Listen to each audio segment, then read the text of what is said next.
Happy Sunday! Pero ang dagway ni Inday, duka pagid kayo kay late na nakatulog gabi eh. But in fairness, nagka-energy ra, naka-toothbrush and naka-skincare na.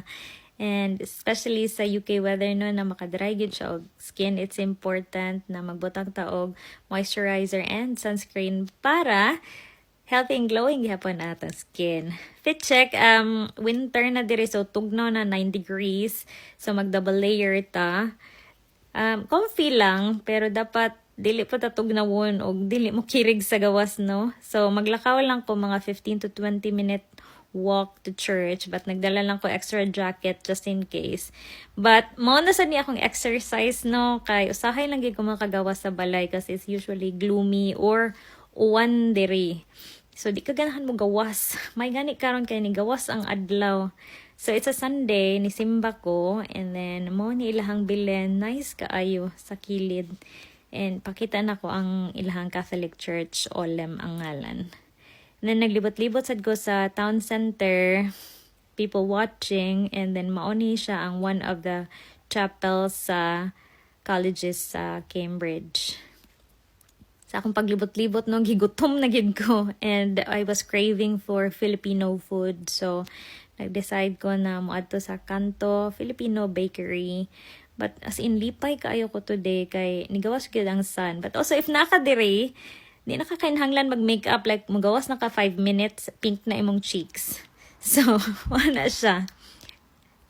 Finally, nabot ata sa Kanto. And then, mo nilang mga pagkaon. But ang akong gi-order is strawberry, matcha, and ube pandesal. But also, nag-order ko for takeaway para nakoy kaonon sa balay-on niya or nakoy pang breakfast, inig ka, ugma. So, niya na akong bana na you go out para dili ka mabore sa balay. But also, make time for yourself, date yourself. So, nag-enjoy raman pod ko sa gawas. And then, baktas na sa tapauli, mga 5-minute walk raman ni to get our steps in, you know. And then, finally, nakauli na gid ko, if naamo sa gawas, no, kamo gyud tanan. So, mao ni siya ang usual na ko na routine ini ka weekend. So, manglimpyo, and then manglaba, and then, dalion ko na lang ni ang akong pamilo kay murag madugay gid ta, no. And then, magluto pa. Pagtanaw na ko sa gawas, ngit-ngit na. 3 p.m. pa. And then, if I have more time, magbasa ko og libro. And then, gigutom na pod ko kay Maura to kung gikaon for brunch. So, nagluto ko og salmon for dinner. But also, you know, Pinoy man ta, rice is life. Dili mo wala ang rice.